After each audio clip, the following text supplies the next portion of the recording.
নমস্কার বন্ধুরা, আশা করি বন্ধুরা আপনারা সবাই খুব ভালো আছেন। আমিও খুব ভালো আছি।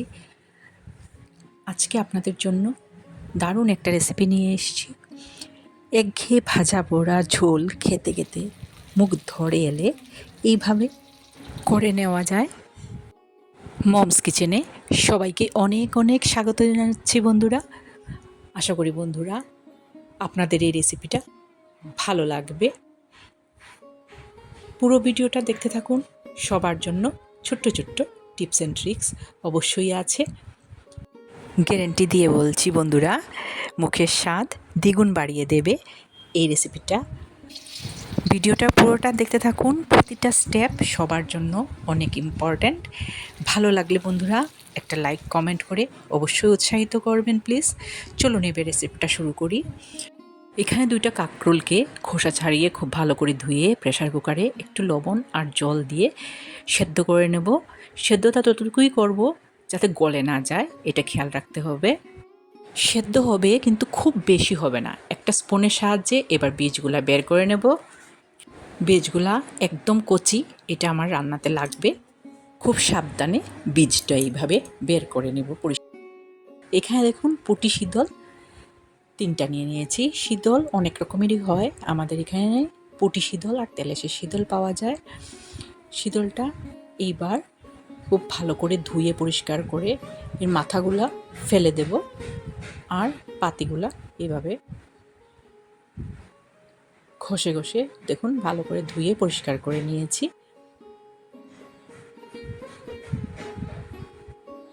এখানে একটা গোটা রসুন কোয়া বের করে রেখেছি। কড়াইতে সর্ষের তেল গরমে বসিয়েছি।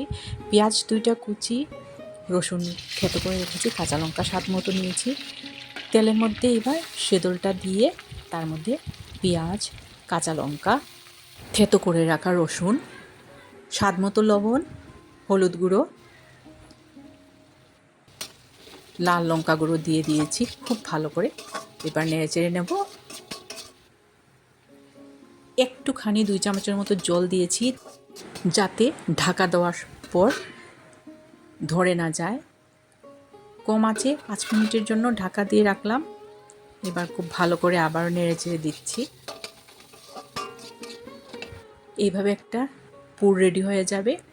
এইবার এই কচি বীজগুলা কাঁকরোলের দিয়ে দিলাম। এগুলো অলরেডি বয়েলড, খুব তাড়াতাড়ি রান্না হয়ে যাবে। খুব ভালো করে এইভাবে ম্যাশ করে দিচ্ছি। দারুণ একটা পুর রেডি হবে স্টাফিং। সবাইকে অনেক অনেক ধন্যবাদ পাশে থাকার জন্য, পুরো ভিডিওটা দেখার জন্য। দেখুন রেডি হয়ে আসছে।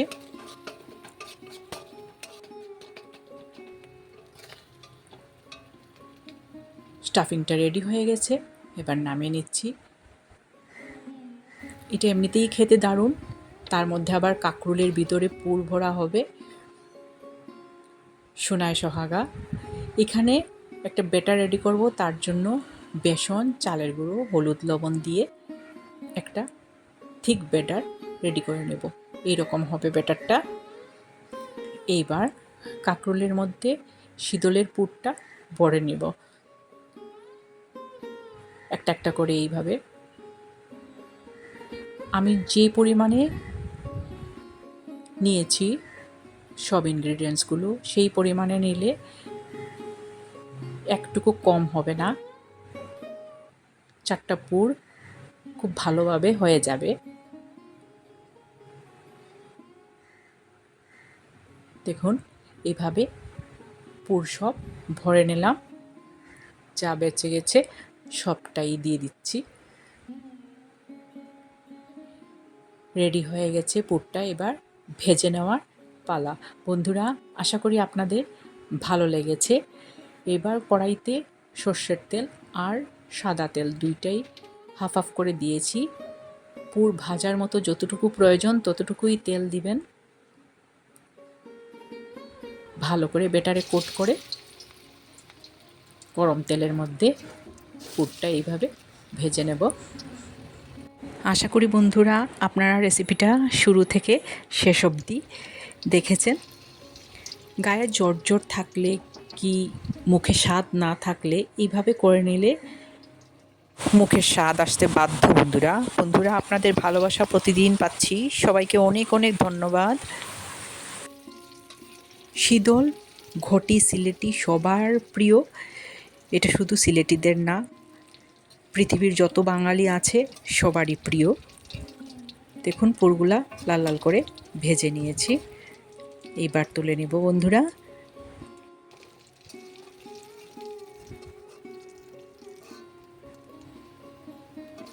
সার্ভ করে দেওয়ার পালা এবার।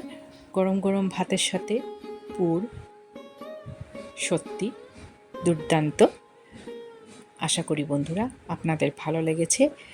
সবাই খুব খুব ভালো থাকবেন, সুস্থ থাকবেন, আর ভালো ভালো রান্না করে খাবেন। আজকের ভিডিওটা বন্ধুরা এই পর্যন্তই। আরও একটা খুব ভালো রান্না নিয়ে খুব তাড়াতাড়ি আপনাদের সাথে দেখা হবে। ধন্যবাদ সবাইকে।